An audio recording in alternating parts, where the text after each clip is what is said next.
The Galactic Council chamber had never been quieter. Ambassador Zeftar's four eyes blinked in sequential confusion as he stared at the small human sitting cross-legged on the witness platform.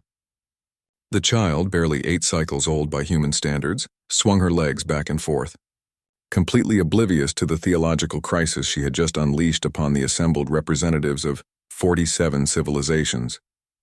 "Could you repeat the question, young one?" Counselor Velnash asked, her crystalline voice trembling slightly. The Etherean's translucent form flickered with nervous energy. Emma Thompson, daughter of Earth's newest colonial administrator, looked up with bright brown eyes. "I just want to know why everyone's so scared of dying when it's just like going to sleep."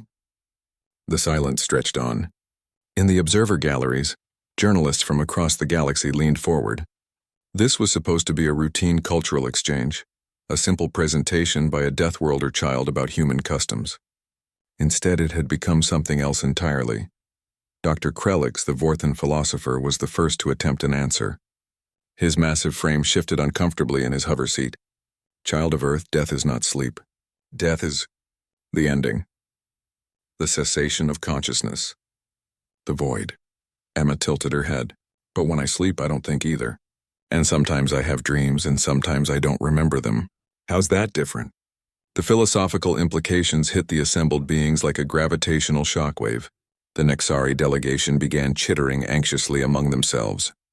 Several of the more advanced species had built their entire civilizations around the fear of mortality, developing technologies and belief systems dedicated to extending life at any cost. Ambassador Quintel of the hegemony leaned forward, his biomechanical augmentations whirring softly. "Human child, your species has a lifespan of barely a century. How can you speak so casually of death?" "Because Grandpa Joe died last year," Emma said matter-of-factly. "Mommy said he got sick and then he went to sleep forever. But before that, he taught me how to ride my bike, and I still remember that." "So he's not really gone, is he?" Counselor Velnash's form brightened suddenly. "You speak of memory, of legacy?" "I guess," Emma shrugged. "I mean all the stuff people do while they're alive. That doesn't just disappear when they sleep forever, right? Like my great-great-great-grandma never met me, but I have her recipe for chocolate chip cookies. And Da Vinci died way before I was born, but I still have his paintings in my school books." The chamber erupted in hushed conversations. The concept was revolutionary to most of the assembled species. The long-lived races, some with lifespans measured in millennia, had become so focused on preserving their individual existence that they had forgotten about continuity through contribution. Dr. Yeshka, the renowned Altarian psychologist, stood slowly. "In all our studies of human psychology, we have noted this peculiar trait.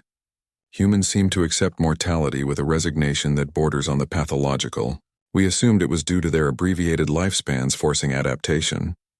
"Maybe we're not resigned," Emma said, now swinging her legs more enthusiastically. "Maybe we just figured out that the scared feeling is worse than the actual thing." General Morix, representing the militant Keth Confederacy, slammed his armored fist on his desk. "Impossible. Fear of death drives progress, drives strength, drives the will to conquer." Emma looked at him with the frank curiosity that only children possess. "But why do you want to conquer stuff? I thought conquering was about making other people scared. But if you're not scared of sleeping forever, then what's the point?" The general opened his mouth, then closed it, then opened it again like a malfunctioning airlock. Counselor Pelron of the Academic Consortium cleared his throat nervously. Perhaps we are approaching this incorrectly. Young human, what do you wish to do with your life?" Emma brightened immediately. "Oh, I want to be a pilot like Captain Miranda on the colony ships. She says that space is really big and full of awesome stuff, and there's always more to explore. Even if you can't see all of it in one lifetime, you can help other people see it after you." The revelation rippled through the chamber like a sonic boom. Here was a child from the most dangerous world in known space, a planet where everything from the weather to the wildlife actively tried to kill its inhabitants, speaking about exploration and discovery instead of survival and conquest. Ambassador Thren Key, elder statesman of the oldest civilization in the galaxy, stood with his walking staff. "Child Emma," he said slowly, "your people live brief lives on a world that seeks constantly to end them. Yet you speak of exploration, of helping others, of legacy through deed rather than duration. How is this possible?" Emma giggled. Because scary stuff is just stuff you don't understand yet. Like I used to be scared of the dark, but then Daddy showed me how stars work, and now I think the dark is where the pretty lights live. Dr. Krelix leaned forward intently. And death? Death is just the dark at the end of the day.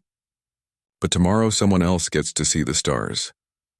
The chamber fell silent again, but this time the quiet was thoughtful rather than stunned.